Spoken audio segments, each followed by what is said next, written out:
First thing first, thank you all for the support. And this is Leo from PARAKEET BUDGIE House with another video.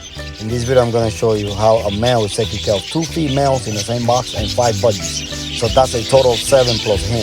That's a lot of work for one male to take care of a whole family by himself like that with 2 females and 5 budgies. I'm going to give you the whole process from the budgies being small until they reach it out of the box, okay? And you guys are gonna see the whole process, and I hope you like the video.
Even though they're not normal budgies like these, this nesting box right here, see? It's possible that even though with play legs, if you give them the right nutrition and give them a chance, budgies with play legs could still be or have a normal life and go through hatching season and clutches, just as other ones that are normal.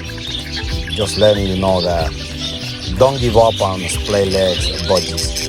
They could give you babies also in the aviary and help you grow. So like I'm saying, don't give up on them.